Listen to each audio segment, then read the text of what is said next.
पालघर जिल्हा तयार झाल्यानंतर या जिल्ह्याची अवस्था काय होती। याला मुख्यालय नव्हतं, कुठलेही या ठिकाणी ऑफिसेस नव्हते। मुख्यमंत्री म्हणून मी निर्णय घेतला आणि सिडकोला सांगितलं की सिडकोने तात्काळ या ठिकाणी सर्व प्रकारचे जिल्हा मुख्यालयाच्या निमित्ताने जे कार्यालय आहेत ते कार्यालय तयार केले पाहिजेत। त्या संदर्भातलं त्याचं डिझाईन आपण तयार केलं आणि आज मला सांगताना आनंद वाटतो, आपल्या देशामध्ये सर्वात चांगली जिल्हा मुख्यालयाची कार्यालय जर कुठे असतील तर ती या पालघर मध्ये या ठिकाणी आहे। मेडिकल कॉलेजचं काम हातामध्ये घेतलंय, सिव्हिल हॉस्पिटलचं, महिला हॉस्पिटलचं काम हे आपण त्या ठिकाणी पूर्ण करतो। वेगवेगळ्या प्रकारची कामं घेतली असताना या जिल्ह्यामध्ये रोजगार निर्मितीच्या दृष्टीनं आपण वाढवण सारखं एक बंदर 1,00,000 कोटी रुपये खर्च करून देशातलं सगळ्यात मोठं आणि जगातलं पहिल्या 10 मधलं बंदर याच पालघर जिल्ह्यामध्ये बनवण्याचा निर्णय घेतला। पहिला क्रमांक हा भूमिपुत्रांनाच मिळाला पाहिजे।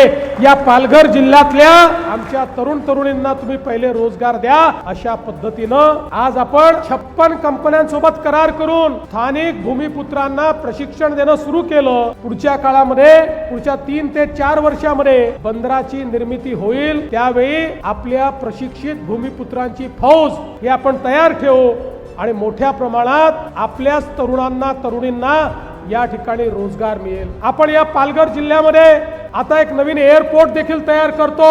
या ठिकाणी देशातला पहिला ऑफशोर एअरपोर्ट हा याच पालघर जिल्ह्यामध्ये आपण तयार करतो आणि त्याच सोबत मुंबई कोस्टल रोडची कनेक्टिव्हिटी ही देखील आपण विरार पर्यंत तिथनं डहाणू पर्यंत ही नेण्याचं काम सुरू केलेलं आहे। त्यामुळे हा जिल्हा मुंबईशी देखील कनेक्ट करण्याचं काम हे आपल्या सरकारच्या माध्यमातून होत आहे आणि हे करताना या जिल्ह्याचं जल जमीन जंगल हे जे नैसर्गिक वैविध्य आहे त्या नैसर्गिक वैविध्याला कुठेही बाधा न पोचवता या पालघरचा विकास करणं, अशा पद्धतीनं विकासाचा आम्ही आराखडा तयार केलाय।